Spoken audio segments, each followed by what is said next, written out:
Hello, everyone. Welcome to another episode of Ask Coach V, where we have the chance to go over your questions, your challenges, and help you all to elevate your skill set, your mindset, in your production.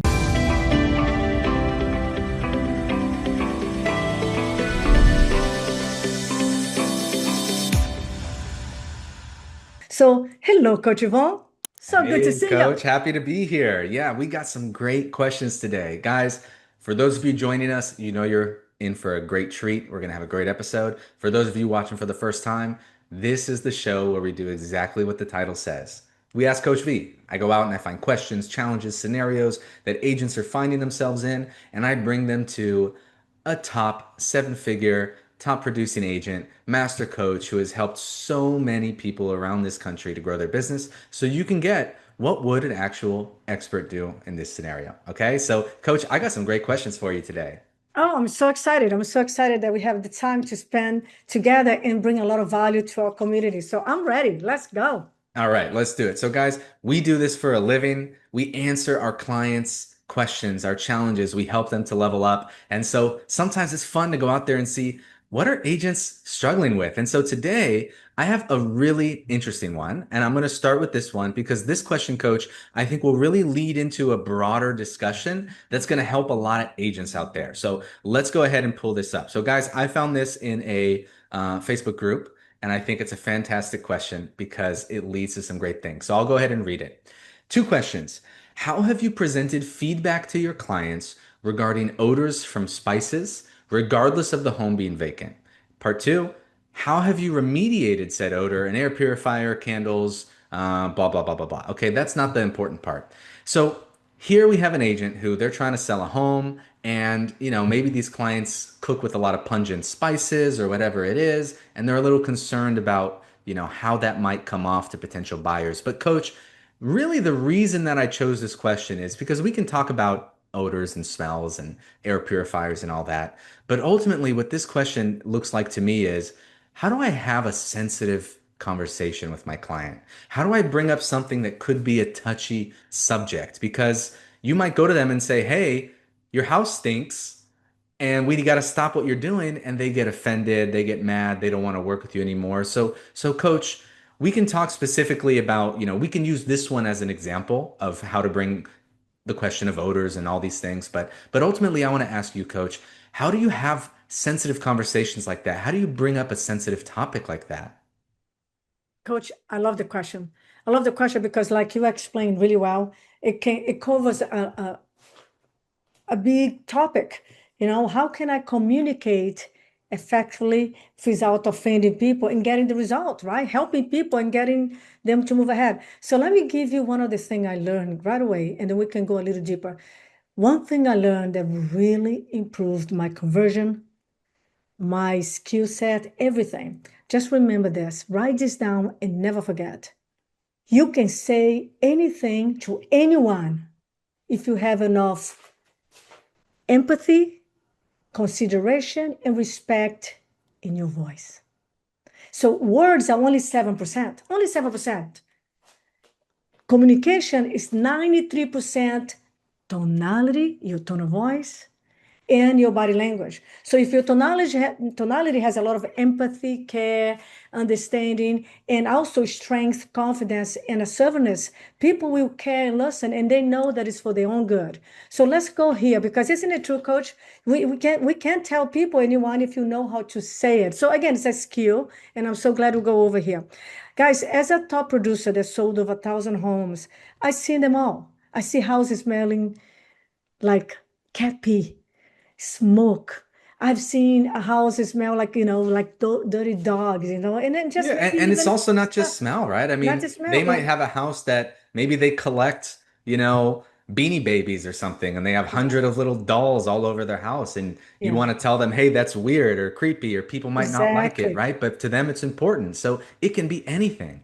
Anything. So it's very important for you to frame the situation. Guys, we're going to become great in framing because you got to set the frame so you can explain to the client, the lead, whoever you're talking to, your team members, even your family. You got to set the frame so they really pay attention and understand the process. I'll give an example. I remember so well when when I was selling real estate, my team shadowed me so they could learn to do a listing presentation by a presentation, right? So they shadowed me. So one time I went to this very fancy house from a rich lady, beautiful house, a mansion on the golf course. And I did my listing presentation and I told her during the presentation, Mary, a house that shows better with great showing with like a model home sells faster for the highest price. So therefore, we got to prepare the house for sale and make as possible as a model home. Because if they have too much of you in the house, they can't see themselves. People don't have the imagination that we think they have. So we have to prepare the home as possible, as much as possible as a model home. If we can, you have beautiful furniture. So let me walk with you and let's help you because your house don't need a staging. It's a beautiful home already staged beautifully. We just need to remove a little bit of you because there's too much of you. People cannot see themselves. So I went with her to the heavy room after the listing appointment, after I got signed, and I said, this go, that go, put that away, get a storage room. And then my agent was like, it blew my mind, Vanda, that you are telling this rich, fancy woman what to do. And she's listening and she's taking notes. I said, you know why? Because I had enough rapport. I framed the situation. It was for her to get the best result. And I told her what to do and how to do it nicely with empathy, consideration, respect. But I was strong enough to say, yeah, let's get your home ready. So again, guys, whether you're going to talk about anything, even a price adjustment, any hard conversation, you have to set the frame for them to understand it's for their benefit. Does it Exactly, make coach. sense, Coach Yvonne? And I think, this is a great example of the odor one because the more something is personal, the more likely that someone might be offended by it or upset by it. And the more careful we have to be in framing it. So it's not about a value judgment of it's good or bad, or it's not about you did wrong or this is right or this is this. It's about I'm here to get you a result. What's the most likely thing to get you a result? And how can we do that so you have the best result? Because at the end of the day, they hired you for a reason, right? They want to sell their home, they want to get the most money, they want to get to the next place. And so what you have to do is whatever you ask them to do, you have to, like Coach V said, frame it in the way that doing that thing is about getting them what they want. So in this particular Exactly. scenario, guys, when you approach them about the odor, for example, there's a couple things going on here. A lot of people, if you cook with a lot of spice, you don't notice that smell. Exactly. After a while, Right? you don't realize, And right? They so smell it's like just like curry. with your decoration scenario of the person that maybe they have, every square inch of the wall covered in art and family pictures. Even if it's nice art and nice pictures, it doesn't allow that person to have their feeling, their connection with the home. So you can present it the same way with the odor. So in this particular scenario, I would say this, when you sit them down, don't just jump right into it, right, coach? Remind them that you're on their team. Remind them that you're there to get them what they want. Hey, you have me here for a reason, right? And when we started working together, I told you something. Guys, if you don't tell them this, add it to your repertoire. I told you that no matter what, I'm going to tell you the truth. I'm going to be honest with you. And now you approach it, right? So you're already coming with empathy. You're already coming in rapport. And now you can start to get into the conversation, right, coach? Exactly. Guys, I want to make sure you guys understand two things. Master the framing of every situation and always make about them. Because if they see enough benefits, huge pro tip, people don't do what we tell them to do, what they should do. People do what, Coach Yvonne? They do What what they want to they do. want to do. So it's our job to be so savvy, so great in our communication skills that we can lead in a way that they feel like, oh, I want to do this because I want to do this because I understand if I do this, I'll get this. I'll get this benefit, benefit, benefit. Then let me do it. How can I do it, Vanda? Let me listen. Let me take notes. See, like, Exactly. And coach, that's really the difference between convincing and influencing, right? so true. Because a lot of agents talk about convincing. How can I convince these people to do this Yeah. or convince them to do that? But convincing by definition means we're getting them to do something that maybe is not what they want to do, Yeah. It's right? It's pushing, what right? It's we almost want to forcing. do. and we're convincing them to do it anyways. But influencing is you're going to show them why that's the right way so that they get on board, so that they own the decision. So when you have someone and you walk into the house and you immediately, boom, I get hit with those smells. They're in the curtains, they're in this, they're in that because the person cooks a lot and they use strong spices. I don't want to go in there and convince them that that's bad and that they have to change it and convince them you need to do this and convince them you have to do that. What I need to do is help them to see from the buyer's perspective, influence them to understand that, hey, if I do this, I can get more money. If I do Right. that, it's going to benefit me.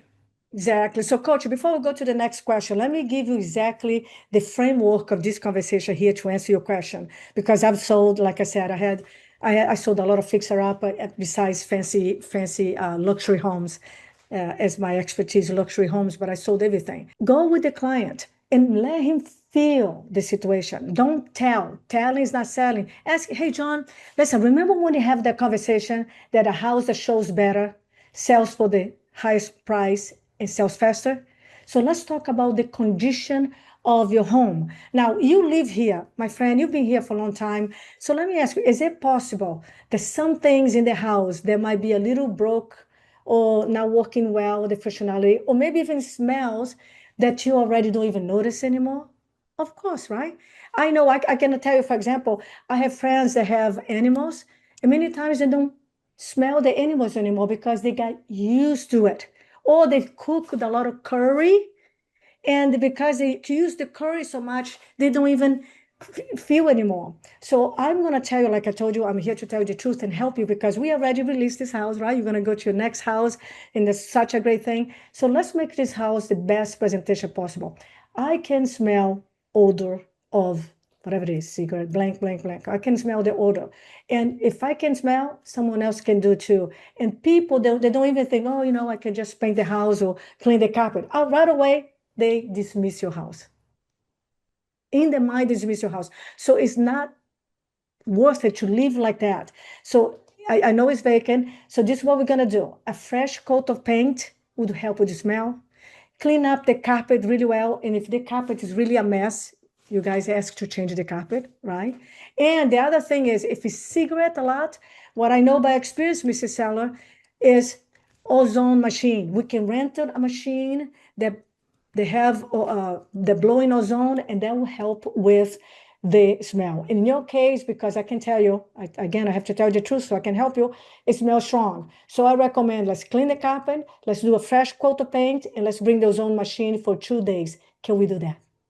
So, Exactly. And coach, we know, right? We know that it's not always that easy. You can present it really well. You can get in rapport. You can tell them I'm on your team. I'm here to help you. This is all about you. And they might still say, no, it's fine. I don't want to spend yeah, money on that. It's not worth it. It's not this. So that's when you're going to have to go into your objection handling. And guys, exactly. I'm telling you, this is the kind of stuff we work on with our clients, right? How to handle objections, how to go through that framework, how to get that. We don't have the time to jump into that Yeah. part of it on this video, but subscribe.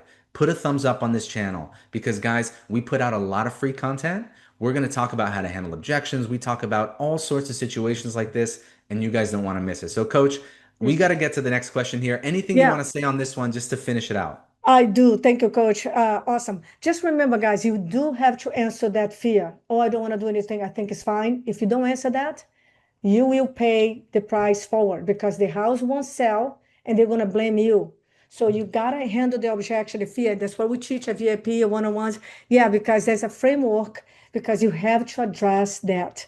The house will not sell. So that is building, asking the questions for him, are you willing to take the risk? Would you buy this house? How much you willing to lose if you don't do the fresh paint? So again, there's always way to influence it. That's what we teach. Great, coach. Exactly. Let's go Don't to the next don't question. run from those tough No. conversations because it's going to cost you. Okay, so speaking of tough conversations, that's a great lead up to our next question. So our next question, I'm going to go ahead and read it. It's a little long. I might skip over some parts, but ultimately it's a similar situation where we need to have a hard conversation. So I'm going to go ahead and show it up here. So this agent is having a hard time. They said, need help. I have a listing where my seller is not willing to price the house according to market. We've been in the market now for 62 days. Here's what we do to market the home. Post a listing on social media, email campaigns, share the listing in different groups. I've done 2 open houses, call, text, email, blah, blah, blah, blah, blah. We're obviously overpriced. Other listings within a mile of their home aren't necessarily as unique. They don't maybe have all the features, right? Okay, right there's a hint. We can see this seller might be very attached to the uniqueness of those features, right? But there are 26 comparable listings within a mile that have dropped their price. My seller asked me yesterday, other than open houses, what can we do to sell the house? And they get aggressive with me whenever I bring up a price reduction. Does anyone have any ideas? And can you share with this very emotional seller? So, coach, we have a classic scenario here, right? We have a seller that I know what my home is worth, right? And they don't want to lower the price. And this agent is asking, what can I do to market this home and get this home sold besides talking about the price? Because when I try to talk about the price with them, the seller gets aggressive. So, coach, what would you say to this agent in this scenario? First of all, I understand your pain. I'm sorry going through this way, but guess what? This seller is giving you a gift. Say, thank you, seller. You asked me to upgrade my skill set of selling, communication, influencing, and handling objection. Because this is what it is. If he's getting aggressive or whatever it is, he's not responding the way you want, you maybe not reframing the situation, stacking the benefits and the reasons why it's necessary, and whatever it is. So, but before I even go there, guys, I'm gonna share something with you guys because it's important for you to understand the psychology and the mindset and the principles of selling. So first of all, I want to say this. Doesn't matter how much you like the house, doesn't matter how much you love the house, or you want the listing, or you love the client. The client might be your cousin, your brother that you love. You have to tell the truth. But again, remember, like I said before, it's not what you say, it's how you say it. You have to tell the truth with confidence, empathy, care, elegance, skills. Because write this down. Marketing, excuse me, pricing is 85% of marketing. Maybe even be 90%. Yeah, I would say Guys, these days, with everything getting listed on all the online platforms and yeah, buyers looking there, guys, if it's not priced right, nothing else that's really not matters. even I had my had guys. I sold house in the hot market, sold home sold in less than a half day with multiple offers. Hot market, buyers market, sellers neutral market, right? Hot seller, buyer. I sold homes. I'll tell you this: I sold $5 million home, $500,000 home. If it's priced too high, even in a hot market, it will sit. It will sit. In every home that's priced well, shows well, and is available to be seen, should sell in 3 weeks to a month, 3 weeks, hopefully even a week. So if you're not selling, unless you put in a wrong MLS and the house is a dump, if you price well, you have activity, you have offers, you can negotiate. So, So now coach, let's let go me over the let me question. reframe this question for this agent a little bit because they need some help. And I can Yes, tell even from the way they're asking this question that they need some serious help with the direction that they should be thinking and moving here. so So true. their question is this. Ultimately, at the end of the day, they're asking, how can I market this home without reducing the price? Now, we just went over why that is a fallacy. That can't work, right? If the price is wrong, you can do all the stuff in the world, it's not going to make a difference. So, right away, let's nip that in the bud right now. You Yeah. do not need to be sitting here brainstorming what else you can do for this super overpriced home. What this agent needs to be brainstorming is what can I do from here? How can I either get the price adjustment or get out of this listing? So, coach, I want you to give some guidance here to this agent. We have a client that they say is getting aggressive. So, I guess what the question that I want to ask you are these. First, if they have someone that obviously is very emotionally attached to their home and the price that they want, their number that they decided, what is the best way for them to approach getting that price adjustment? I love it. Okay. And then the part two is going to be if they do the right strategy that you're going to talk about and you still can't get some sort of result, can't get any price adjustment, at what point do you give up? At what point do you walk away? And what do you do? So let's start Okay. with that first one. So you have someone very emotionally involved and even aggressive about the price. How do you approach that and how do you go for it? Good. I love it. So again, guys, you have to build rapport. Be there. Hey, Vanda. Hey, John. Just to before we start our conversation, this important conversation, important thing for you. I just want to remind you, I'm on your team. Whether you buy whether sell now or 3 months from now or a year from now, I'm here for you. I'm not going anywhere. Now, you have me here for a reason. I have to give you the truth and give you the strategies to get the house sold for the best price, right? So would you please just remember and agree with me that we're the same team? Yes, Vanda, we are. So now we're going to pre-frame. So guys, look, here I don't know exactly the motivation, but just remember why they want to sell, not what. Why they want to sell, the pain of the dream, plus the timing, that will determine how much leverage you have. Now, if they are aggressive, it can be many reasons. By the way, take this as feedback. My clients are aggressive with me, angry with me. Look inside and say, hey, did I communicate well? Am I building enough value about them, for them, and explaining about the motivation and timing? Or I'm just talking, just what I do. We gotta do this, we gotta do this, and you become annoying, obnoxious, just telling them what to do, what to do. They have no reason to do it, no benefit, they don't see it. So they are emotionally attached to the house. Or also, even if they're not so much, they're upset with you because they don't see any value for the adjustment and you don't explain, educate, and see, and they're pissed off with you. You know what I mean? It makes sense, coach? Yeah, So exactly. So go ahead. first of all, take that as feedback. The universe, the client, the situation is giving you reasons to upgrade and elevate your skill set, your communication skills, your empathy, whatever it is, you're not getting the result. And then go over, right? If it's an attachment emotional, many times it's an attachment emotional that cannot release the house. Also, if the motivation is not that high. Exactly, coach. So, guys, let's talk about what to do, right? Because that's what we want to make sure they know exactly what to do. So, when you have this scenario, like Coach V said, you're going to approach them and get back in rapport. Because remember, if they're not getting the results, you guys are not in rapport because they're unhappy. So, remind them you're on your team, you're there to help them, you're there to get them the result. And then now we got to go into actually saying, okay, here's the real truth of what's happening. Now, what we want to do is we want to bring a nice recap, right, coach? Hey, Yes. look, so we've been on the market for this long. Here's the stats. Here's how many clicks we're getting, how many views we're getting. Then Not look, noise. we did this, we did that, we did this. Now we've done all Five, those seven things open and we're houses. Yeah. still not getting showings. We're still not getting offers. What does that mean? That means that the price is too optimistic for Yeah. this market. And guys, one The of the most market has important spoken, things right, here coach? is to separate yourself from the market. You're not the market. Bingo. You don't get the fame when the price goes up. You don't take the blame when the price goes down. You just let them know the situation and you let them know that if we want to have a better result, we need to do the right strategy. Now, coach, now we know the framework, right? So we get back in rapport, we do the recap, we ask them to change the strategy. And But yeah, now let's say they're still upset, they still won't do it, they still won't do it. How long do you continue to work with this person right. till you Great, have to great. step But I away? gotta go back a little bit. After you build rapport, after you do the recap, you bring the evidence and you tell a story for so they can feel why it's not happening, right? And that's why you need to motivation because you put motivation on the table and you gotta ask them, would you buy your home again?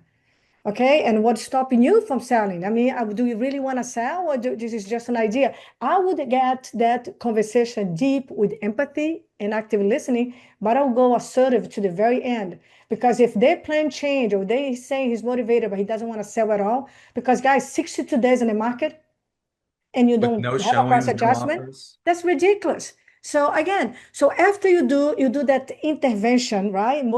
We call pre-qualifying intervention. Really make sure that we guys on the same page. The motivation is still there. The plans have not changed, and they understand that the longest they stay in the market, less money they're gonna get. So you went over everything. You gave evidence, you told stories, examples, you showed them they still not doing. That's when you have your final come to God meeting. Because you see, guys, the same way they interview you for the listing, you interview them for the listing as well as for the sale as well, because there's a price for and cost for every listing. There's a cost in marketing, there's a cost in energy, and there's a cost in time. Every listing that you get, there's a lot of cost. So if they're not reasonable at all with the price, they're not motivated at all, give back. Or if they're still completely irrational and crazy, give it to someone else in the office and get a 25, 30% referral fee because we can help the unmotivated. We can fix craziness. We're not miracle makers, even though sometimes you can make a little miracle, right? But you gotta have the strong, confident, with empathy, with care, with grace, hard conversation. The top producers like me, I had the hard conversation. I never let any of my lists expired.